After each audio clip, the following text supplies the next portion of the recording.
Как вы, наверное, уже знаете, иногда я пишу статьи.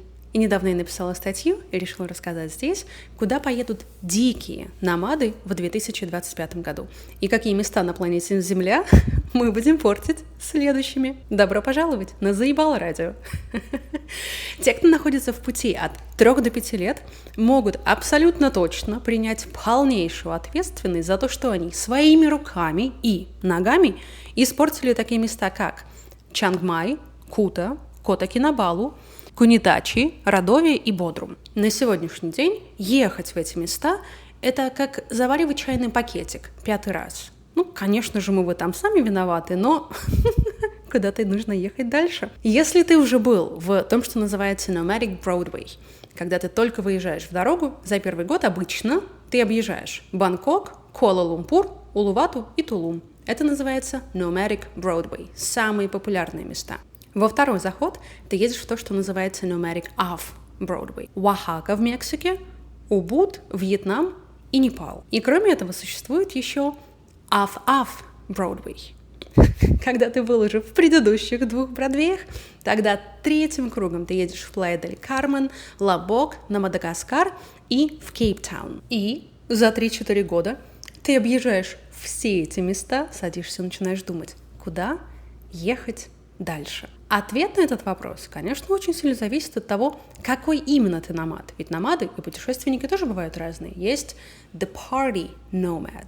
Ребята, которые едут тусить, веселиться и фоткаться в Инстаграм. Они едут в свои места. Есть семейнички.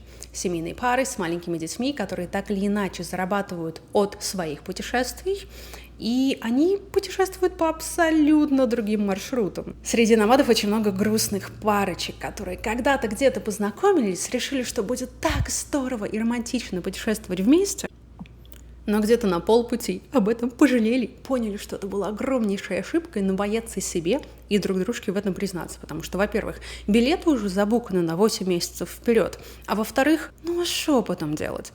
Поэтому они теребят всех людей вокруг себя, чтобы хоть кто-нибудь с ними пришел поговорил, потому что они отказываются говорить друг с другом. Есть отдельный вид номадов – канадцы. Канадцы, сука, везде! Канадцы дорвались, до свободы. Но среди номадов есть особый тип. Вот этот чувак. Вот этот чувак был везде и делал все до того, как мы туда все поехали, до того, как ты даже об этом услышишь, узнаешь, что такое существует. Он там уже был 12 раз. Он уже туда не ездит, потому что там уже стало плохо. Этот чувак был в Тулуме до того, как там был даже водопровод. Этот чувак взбирался на Килиманджаро на лошадь. Никто никогда не знает, кем этот чувак работает и как он зарабатывает. Он то ли в финансах, то ли в IT. Он одевается как бомж, но когда послушаешь его историю, ты не понимаешь, перед тобой бомж или миллиардер. Он может рассказать тебе про техническую поддержку International Space Station и в то же время научить тебя, как ты сам из своей же ноги можешь отсосать яд змеи, если тебя вдруг когда-нибудь укусит кобра. У него 7 мониторов, у него каждый самый модный гаджет такой, который ты даже не знал, что такие существуют, и иногда он разводит кур. Поэтому сегодня мы поговорим о том, куда вот этот чувак едет дальше. Он всегда делает что-то охренительно невероятное, поэтому сегодня мы идем на опережение. Куда едут номады-дикари в 2025 году? Первый, главный destination – это Бокус-дель-Торо. О Панаме в последнее время все заговорили, все начали много путешествовать, и Панама сначала немножко обиделась, а потом поняла, что у них просто виз нормальных нет. Они сейчас сделали нормальные визы, нормальные разрешения, они отстроили Панама-Сити. Как отстроили? Они построили пару таких домов, знаете, которые высокие, белые, с балконами, они очень красивые, с видом на Панаму, к сожалению. Но в Панаме есть очень красивая природа. У них есть и горы, и вулканы, и водопады, и пляжи. Но следующее, самое прикольное место в мире, которое чуть-чуть нашли, но еще не до конца, это архипелаг, который называется Бокас-дель-Торо. Архипелаг состоит из группы маленьких островов, и у каждого острова свой вайб. На одном островке ты живешь, потом садишься в лодочку, за $2 плывешь на следующий остров, там ты кушаешь, За $2.05 едешь на третий остров, там, где пати, вечеринки, дискотеки. А утром ты приезжаешь на следующий остров, где ты лечишься после вчерашней ночи, делаешь массаж, лежишь и загораешь. Все очень дешево, ты можешь жить за 7, 10, 15, $20 в день, если хочешь, если ты очень богатый. Единственное, что они там очень охренели сейчас с жильем. В Панаме, именно на этих островах, они там денег вообще еще не видели, поэтому они обалдели от того, что можно брать с иностранцев деньги за жилье. Но они потихоньку строят, из чего могут, из того и строят, в основном из говна и палок. Очень прикольное место. Деревушка, людей мало, но инфраструктура уже есть. Уже можно забукать что-то на Airbnb, уже есть какая-то доставка еды и даже какой-никакой интернет. В Бокас-дель-Торо точно еще никто не был. Следующий большой destination, в который едут дикари-номады, это отдаленные деревни в Индонезии. Бали угрохали, все вокруг Бали угрохали, поэтому есть сейчас такой хак. Если ты заходишь на Airbnb или на сайт, называется Traveloka, traveloka.com, это местный индонезийский. И если ты находишь жилье в самом отдаленном месте, которое ты можешь найти на карте, и оно есть на каком-то сайте, это значит, что в этой деревушке есть какой-то интернет, там сдают какое-то жилье, и там будут какие-то кафешки. Туризм в Индонезии доходит до самых отдаленных островов, до самых отдаленных частей гор, полей и пляжей. Поэтому следующее, что самое прикольное можно делать в 2025-2026 году, это ехать выискивать новые деревушки.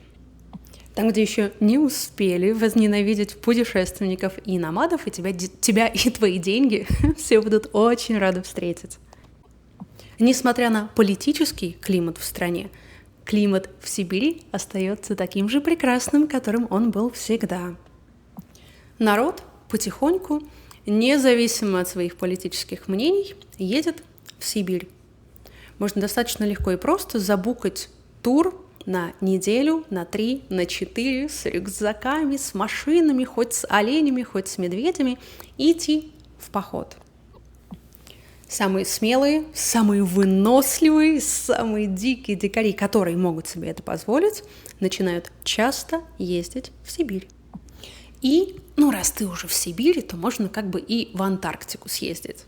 Это для самых смелых, это для самых экстремальных, но на Антарктике действительно начинает развиваться туристический бизнес хорошо. Если раньше, 10-20 лет назад, экспедиция проходила одна в год, и тебе нужно было быть каким-то ученым или военным, чтобы туда попасть, то сейчас практически любой человек может просто забукать тур, который есть на несколько дней, есть длительные туры, есть круизы.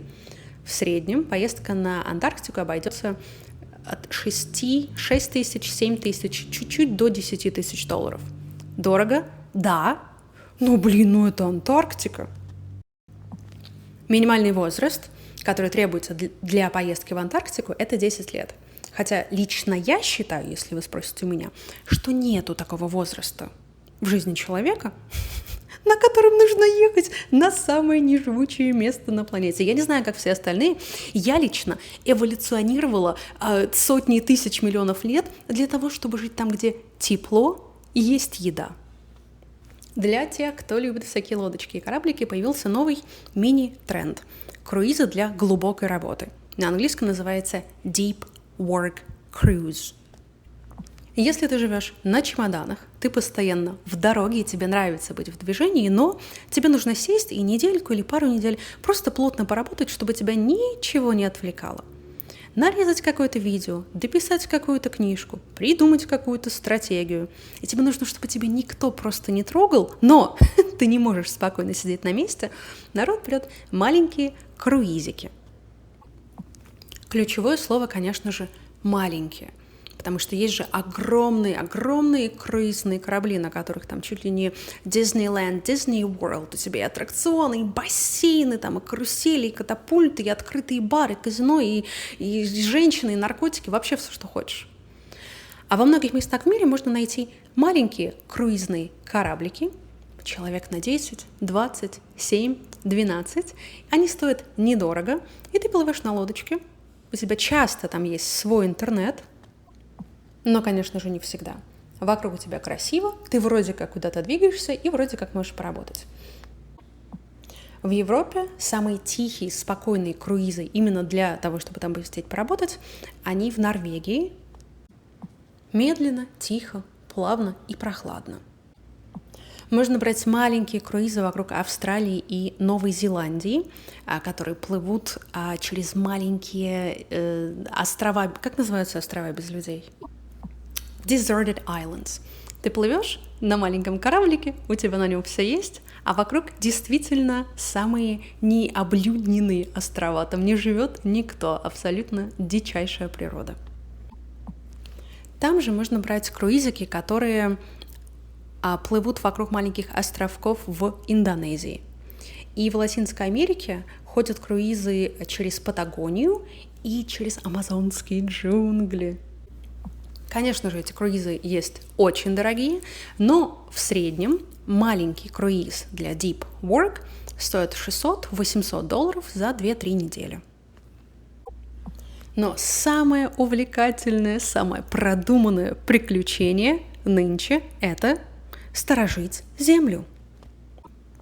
Оказывается, что как минимум в 6 разных странах в мире есть такие законы, которые позволяют тебе приватизировать землю, которая не принадлежит никому, если ты на ней прожил минимум 5 лет и что-то там построил.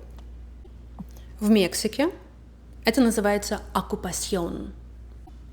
В Таиланде – кропкронбрапак. В Бразилии есть усукапьяо, усукапьон в Перу, и в Ирландии и в Канаде это называется adverse possession. Ты выбираешь кусочек земли, точно проверяешь, что он никому не принадлежит, и никто уже его не сидит, не сторожит, и берешь его себе. Но, конечно, тем, у кого шило в одном месте, кто не может оставаться на одном месте не просто сколько-то, а еще и целых 5 лет, то народ не просто сидит сторожит свою землю, а люди начинают меняться и сторожить земли друг за друга. Ты посидишь на моей земле, а я на твоей. На английском это называется squatting. Ну, конечно, это немножко такой своеобразный бизнес, потому что самое главное – это выбрать человека, который точно уйдет с твоей земли. Потому что такого закона, который защищает таких хитрожопых друг от друга, конечно же, нету. Но закон, который позволяет тебе приватизировать землю после того, как ты на ней лет 5 пожил, есть. И для этой статьи у меня был спонсор, компания Wise. Это международный банк, который ты можешь открыть плюс-минус из любой страны. У них есть личные аккаунты и аккаунты для бизнеса. Я оставлю ссылку, если вы откроете у них аккаунт, и мне что-нибудь за это заплатят. Wise не работает в России, во многих частях Украины, в Белоруссии и в таких странах, в которые, вы, наверное, не собираетесь ехать.